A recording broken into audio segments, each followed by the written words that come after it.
उन पे बाणों की बरसात कर रहे थे। यदि आपके झूठ बोलने से यदि उनकी रक्षा हो रही है प्राणों की, तो वहाँ झूठ बोल देना चाहिए जहाँ आपके झूठ बोलने से लोगों के प्राणों की रक्षा हो रही है। उसी तरह आप धर्म से चलिए, पर धर्म से चलते चलते जहाँ लगे कि यहाँ पर हमें इस तरह का कार्य कर लेना चाहिए तो फायदा होगा, लोगों का फायदा। जहाँ खुद के स्वार्थ के लिए नहीं, समाज के लिए यदि झूठ का सहयोग ले लिया जाए तो कुछ स्थान पर झूठ बोलना पाप नहीं होता। जैसे गाय की रक्षा के लिए आपने झूठ बोल दिया, जैसे आप कई बार सच बोलने से भी पाप लग जाता है। जैसे गाय कसाई के हाथ से छूटकर गुजरी और कसाई ने पूछा कि गाय कहाँ है, और आपने सच बता दिया कि वो खड़ी है गाय, और कसाई जाएगा गाय को पकड़ेगा मार डालेगा, तो सच बोला था तो पाप लग गया, गैया की हत्या हो गई आपके कारण, आपके सच के कारण। आप जरा झूठ कह देते गैया इस तरफ गई थी, आपने कसाई को बोल दिया नहीं नहीं उस तरफ गई है, या चुप रह जाते तो पाप ना लगता। तो देखो, सत्य पर चलना, धर्म पर चलना, ये बात तो सही है, चलना ही चाहिए, परंतु जहां जरूरत पड़े यह धर्म का ज्ञान हो कि कहां क्या करने से हम ठीक रह सकते हैं। अपनी संपत्ति बचाने के लिए भी झूठ बोल देना चाहिए। ये भागवत जी में एक श्लोक है जहां शुक्राचार्य जी की नीति कह रही है कि स्त्रीसु नर्म विवाहे चा वृत्यर्थे प्राण संकटे। कुछ जगह ऐसी है जहां झूठ बोल देना चाहिए, तो वहां पर शुक्राचार्य जी की नीति ये कहती है। तो आप लोग भी, हम ये नहीं कहते कि आप झूठ बोलने लग जाइए, धर्म से चलिए, पर धर्म से चलने वाले को ये ज्ञान हो। राम जी ने बाली को छिपके क्यों मारा? सामने से भी मार सकते थे, क्योंकि बाली को छिपके इसलिए मारा क्योंकि ये गलत था, अपने भाई की पत्नी के संग रहता था। सामने से मारे या देखो, अनुज बधू भगनी सुतनारी सुन सठ कन्या समेचारी, इन्हीं को दृष्टि बिलोकें जोई ताही बधे कछु पाप ना हुई। तुम्हें सामने से मारे या छिपके मारे, पीछे से मारे, बस मारें। अधर्मी को अधर्म से मारना ही धर्म है। तो आपके बिजनेस व्यापार में भी यदि कोई आपको तंग कर रहा है, क्या पतंग को काटना है उड़ा, जैसे पतंग नहीं लड़ाते लोग, तो पतंग को भी लड़ाते हैं तो किसी ना किसी बहाने से काट ही देते हैं एक दूसरी की पतंग को। पर आपको किसी का नुकसान पहुंचाए बिना अपने को बचाए रखना है। आज के युग में यही धर्म है, किसी को नुकसान आपसे ना हो और आपका भी नुकसान किसी से ना हो, अपने को बचाना है। ठीक है महाराज जी, नमस्कार।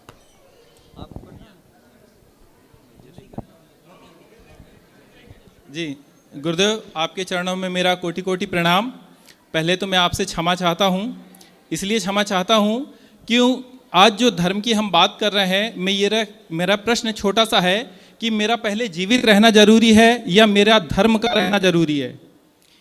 हम जैसे कितने लोग आए और मर जाएंगे जी, हमारा रहना जरूरी नहीं है। हमारे जैसे तो कितने आए और चले गए और रहेंगे, हमारा रहना जरूरी नहीं है, पर सनातन संस्कृति का रहना बहुत जरूरी है। इसलिए सनातन संस्कृति के लिए लोगों ने अपने प्राणों की आहुति लगा दी। गुरुजी, मैं यही जानना चाह रहा था, क्योंकि मैं जहाँ पृथ्वीराज चौहान जी का वर्णन सुनता हूँ कि उन्होंने 17 बार यानी अपने दुश्मन को हरा दिया, उसको प्राण दंड भी दे दिए, परंतु अंत में उनको मरना पड़ा। आज मैं ये प्रश्न आपके सामने इसलिए कर रहा हूँ कि मेरा जो हिंदू भाई है, मुझे दुख तकलीफ इस बात की होती है कि भारत धरती जो मेरी अपनी है, आज मैं सुरक्षित नहीं हूँ। तो मैं आपके माध्यम से, पहले ही मैंने क्षमा चाहा, आपके माध्यम से और मेरे आचार्यों के माध्यम से मैं यह जानना चाहता हूँ, आज आपके पास हमारा जनसंख्या का बल्ब है, आप संविधान से, आप कानून से ये बात कीजिए कि हम जिस देश में रह रहे हैं, आप सबके लिए नियम एक जैसा बनाइए। आपने अभी बताया कि संविधान अपने खिलाफ चल रहा है, क्योंकि मैं भी संविधान शुरू से जान रहा हूँ ये हिंदू विरोधी रहा है। कारण है, आप बताइए, भारत मेरा एक है, यहाँ लोग बोलते हैं कि नारी एक जैसा सबके लिए होना चाहिए कानून, आदमी के लिए एक जैसा कानून होना चाहिए, तो फिर हिंदुओं के लिए अलग कानून क्यों है? मेरे संविधान में मुझे ना तो 2 बच्चे से ज़्यादा करने की प्रथा के लिए बंद कर दिया गया है, ना मैं 2 शादी कर सकता हूँ, मतलब मेरा मतलब हिंदू धर्म से। सही। तो मैं चाहता हूँ कि कोई भी धर्म हो, कोई भी देश का व्यक्ति यदि नागरिकता ले। अच्छा, जैसे बाकी लोगों को 2 ब्याह करने की इजाजत देता है संविधान, वो तो आपने स्वयं जान रहे महाराज जी, लड़का लड़के से प्रेम का दे रहा है, लड़की लड़की से विवाह का दे रहा है। मैं सिर्फ संविधान को बदलने की बात कर रहा हूं आपके माध्यम से। आप आचार्य हैं, आपके साथ क्या और बदलाव चाहते हैं संविधान में आप? मैं ये चाहता हूं कि मेरे देश में कोई भी रहे, कोई भी धर्म का रहे, कोई भी व्यक्ति रहे, उसको एक जैसा नियम बनाना चाहिए। यानी सब एक ही पत्नी व्रता का पालन करे तो सबकी एक ही पत्नी हो, सबके 2 बच्चे हो तो 2 हो, चाहे वो किसी भी धर्म का हो, किसी भी समुदाय का हो, मुझे कोई मतलब नहीं। क्योंकि आज मेरी जनसंख्या कम हो रही है और मुझे बर्बाद करने वालों की जनसंख्या बढ़ रही है। सही है। मुझे इस बात का दुख होता है। मैं इसलिए आपसे क्षमा पहले चाहा और अभी भी चाहता हूं महाराज सही, जी। आपका दुख, आपकी पीड़ा बिल्कुल जायज है कि कानून में ये बदलाव होने चाहिए। जनसंख्या नियंत्रण कानून होना चाहिए। संख्या बढ़ती हुई विधर्मियों की सनातन को कहीं ना कहीं चिंता पे डाल रही है। आज नहीं, आज के 20 साल बाद आप खतरे में चले जाएंगे। क्योंकि महाराज जी आपकी बात प्रधानमंत्री, मुख्यमंत्री, राष्ट्रपति, हर देश का हर व्यक्ति सुन रहा है। इसीलिए मैंने ये आवाज उठाया कि आप जब बोलते हो कानून सबके लिए एक जैसा है, तो मेरे हिंदू अकेले के लिए क्यों अलग है? सही है। आज से पहले भी एक टाइम था कि जब हिंदू पुरुषों को पकड़ पकड़ के सरकार में नसबंदी कराई गई थी। हिंदू मर्दों को पकड़ पकड़ के नसबंदी, और विधर्मियों को नहीं कराई, वो 20-20 कर रहे थे और हिंदुओं को पकड़ के नसबंदी करा दी। ये सरकार में हुआ था, पहले की सरकारों में हैं? इंदिरा गांधी जी के राज्य में हुआ था। हाँ, इमरजेंसी लगी थी और उस समय इंदिरा गांधी मैया जी राष्ट्रपति थी, प्रधानमंत्री थी। सुना उस समय तो हमारा होश था नहीं, हम लोग तो होश उस ये किस सन की बात है? 84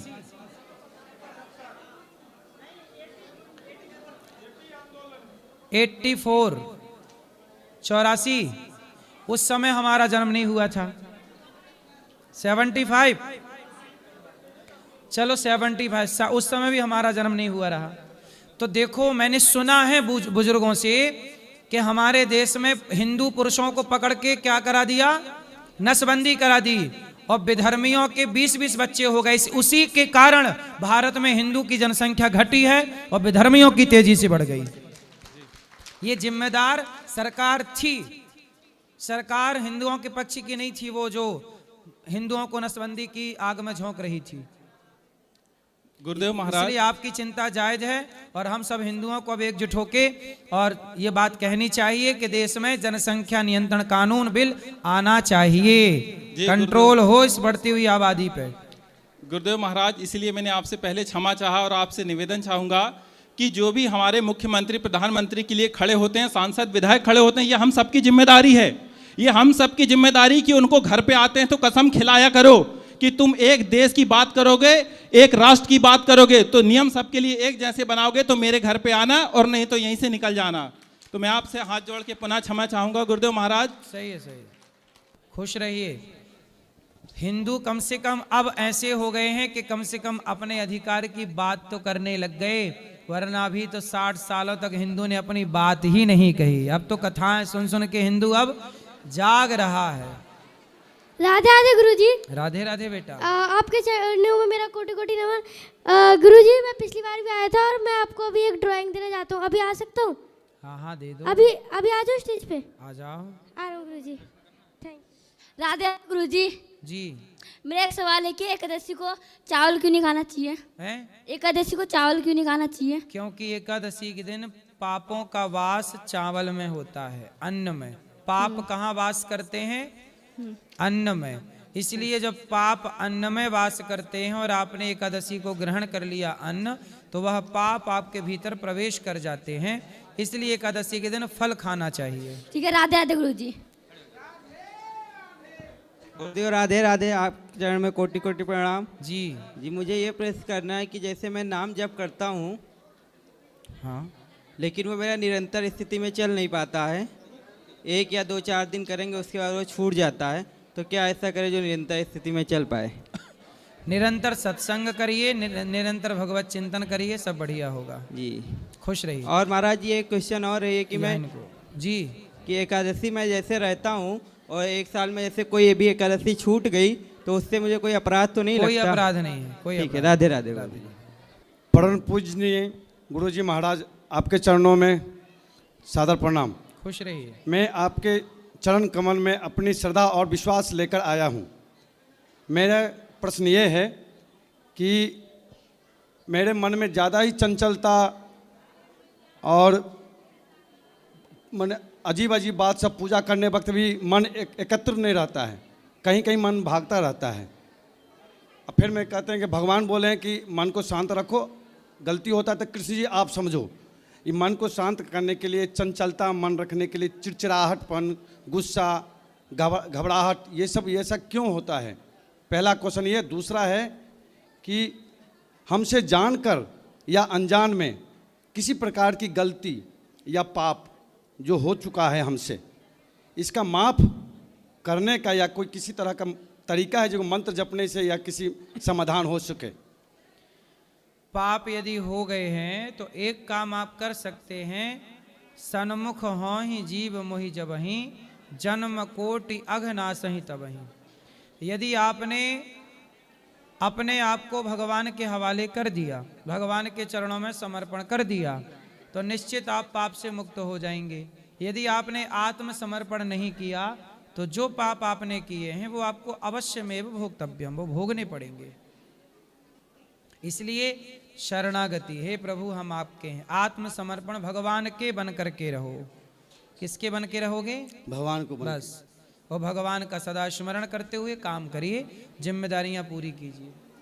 दूसरा, पहला जो बोले हैं कि पूजा के लिए जो पूजा करते हैं तो मन चंचल, गुस्सापन, बच्चे पर में डांट मारना या कोई किसी बात नहीं, डांट, बच्चों को पढ़ाओ, डांटो मत, प्यार से। जहाँ डांटने की जरूरत है वहाँ डांटो भी, प्यार से ही चलने दो। और मन को कंट्रोल प्रैक्टिस करके, अभ्यास अभ्यास है नहीं तो कौन ते, ऐसे उल्टा। बहुत अच्छी बनाई, बहुत बढ़िया, सुंदर बनाई, अच्छी, बढ़िया। गुरुजी लास्ट क्वेश्चन। हाँ।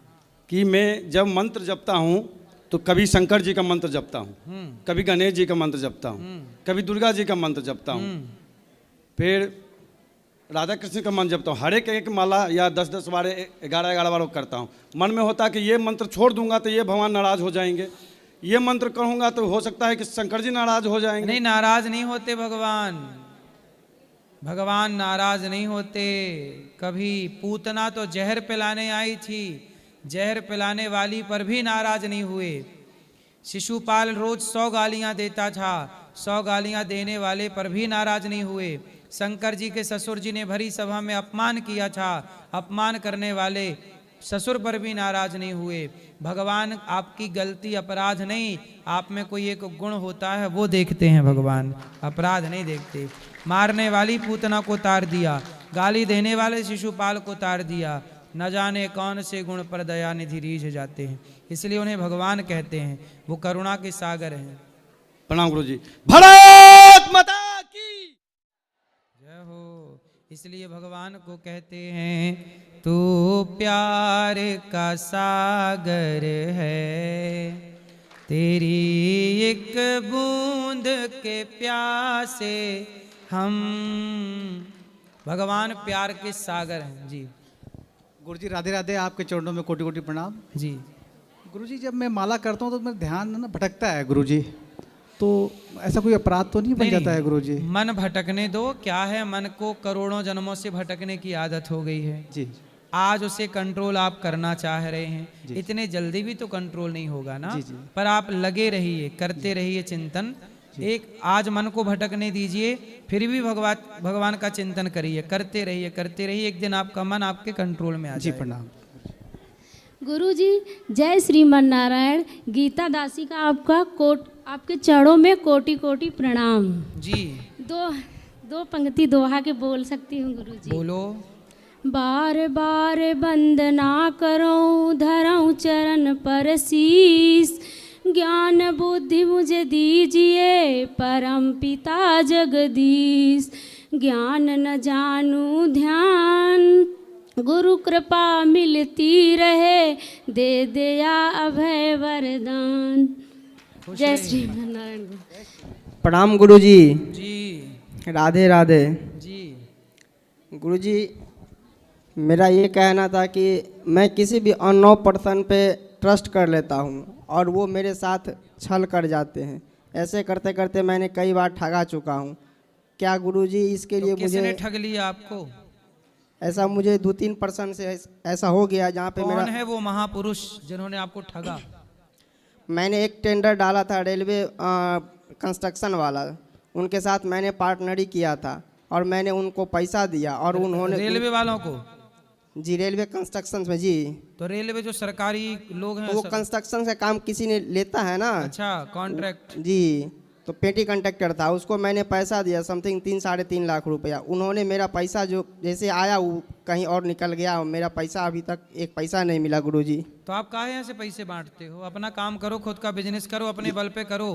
पार्टनरशिप पे काम कम करना चाहिए, उससे काम चलता कम है, क्योंकि आज ना सही वो पार्टनर टूट ही जाता है। जी, तो गुरुजी क्या वो उसका कुछ उम्मीद किया जाए या नहीं? अब दिए हो तो वो धर्म उसके अंदर होगा तो देगा, बेईमानी भरी होगी तो क्यों देगा? इसलिए धर्म का पाठ सबको इसलिए पढ़ना चाहिए क्योंकि धर्म से ही व्यवस्थाएं बनती हैं। जिसे बेईमानी करना होगा वो कानून के डर से भी नहीं डरेगा, पर यदि धर्म का पालन करने वाला है तो बेईमानी नहीं कर सकता। धर्म वाला व्यक्ति बेईमान नहीं होता। कानून पढ़ने वाला वो बेईमान हो सकता है। तो अब देख लो, आपका जो पार्टनर था वो धर्म से जुड़ा था, धर्मात्मा होगा तो बेईमानी नहीं करेगा। बेईमान है तो अब क्या करोगे? और अभी फिलहाल बिजनेस भी मेरा प्रेजेंट में कुछ स्लो हो गया है प्रभु जी, और मैं कुछ नया करना चाह रहा हूँ 2026 में। करिए, मन लगा के करिए, सब बिहारी जी सफलता देंगे।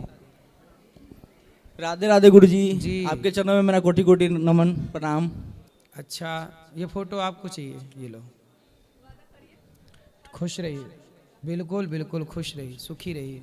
गुरु जी, मेरा सवाल ये था कि आप इतने अच्छे काम करते हो फिर भी इंसान ऐसे क्यों करते हैं? 315 वृद्ध मत आए हैं, 30 से 35 हज़ार रोज के भोजन चल रहा है, फिर भी मैं 23 तारीख आया था गुरु जी दिल्ली से वृंदावन, तो 2-3 बज रहा था नाइट, ठीक है, बहुत ज़ोर से भूख लगी थी, हम 3 जने थे, ठीक है, पूरे वृंदावन में देखे होटल बंद था, फिर रात में आके हमने भोजन पवाया, 3 जने खाए, ठीक है, फिर भी 23 तारीख को गुरु जी गौरी गोपाल में गुरु जी। हाँ, मतलब जब होटलों में भोजन नहीं मिला तब भी गौरी गोपाल नाइट में आया गुरु जी, खाना मिला, 2 जने और थे मेरे साथी, रात के 3 बजे। 3 बजे, हाँ, कहीं नहीं मिला खाना गुरुदेव, तो आके 2 दोस्त भी था, उसको भी लेके आया था मैं, उसको भी पवाया, फिर भी इंसान गुरुदेव आपका बहुत विरोध करता है। देखिए, रात के 3 बजे भी कोई गौरी गोपाल आता है तो उसे भरपेट भोजन मिलता है, फिर भी लोग हमें गालियां देते हैं, अब क्या करो? उस दिन भी 23 तारीख को 10 बजे की बात है गुरुदेव जी, मीडिया वाले, कुछ मीडिया वाले जो अच्छाई नहीं दिखाए थे, बुराई सबसे पहले दिखाते, ठीक है, आप इतने अच्छे काम कर रहे हो, ठीक है, पर डे का भोजन चल रहा है, गौशाला है, वृद्ध माताएं हैं, दूध दवा खर्चा सब कुछ कर रहे हैं, तो वो इंसान को नहीं दिख रहा है, विरोधी करने वाला वो नहीं दिख रहा है, ठीक है, अच्छाई किसी को नहीं दिख रहा है, लेकिन विरोधी करने वाला आप कर रहा है, तो वो मुझे बहुत बुरा लगता है, मेरे से बर्दाश्त नहीं होता है गुरुदेव जी। ट्रेन में भी आ रहा था तो आपके बारे अगल बगल सीट पे ना उल्टा सीधा बोले थे, मैं लड़ गया था उनसे, मेरे से बर्दाश्त नहीं होता गुरुदेव जी, इतना अच्छे कम से कम वहाँ जाके तो देखो, मैं पिछले महीने आया था तो क्या बोल रहे थे ट्रेन में बैठे हुए लोग? जैसे हैं गुरु जी तय करते करते, लेकिन कम से कम उनका अच्छाई भी तो देखो, इतना कुछ कर रहे हैं सबके लिए, आते हो सब कुछ कर ले तो फिर गुरु जी को बुराई करते तो गलत बात है ना गुरुदेव, मैं अपने आंखों से देखा हूँ। सही है।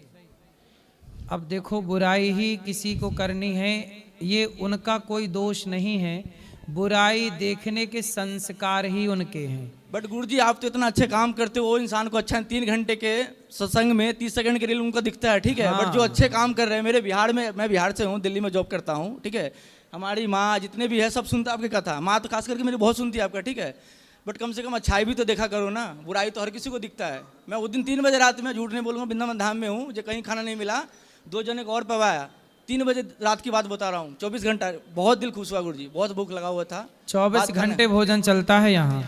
भारत की सबसे बड़ी रसोइयों में एक रसोई गौरी गोपाल जी की रसोई है।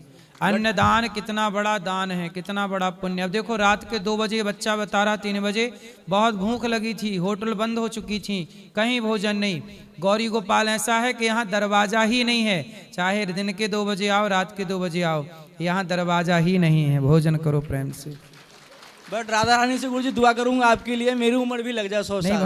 भगवान आपकी उम्र नहीं गुरुजी, बहुत खूब अच्छा प्रेम काम से आप करते हो, जियो, अच्छाई बस किसी हमें में तो देखता है, आशीर्वाद देते अब रहो। बुराई बहुत जल्दी दिखता है इंसान को। सही है, राधे राधे गुरुदेव। कोई बात नहीं, पर आप लोगों का आशीर्वाद और साथ है तो बुराई करने वाले करते रहें, आप सबका आशीर्वाद तो है ही। गुरुजी राधा रानी आपके साथ है, बिल्कुल बोलने वाले तो बोलते रहेंगे, वही लेकिन ऊपर है, वाला बिहारी परमात्मा- जी सब चला रहे हैं परमात्मा तो, लेकिन भैया भी बहुत अच्छे हैं आपके।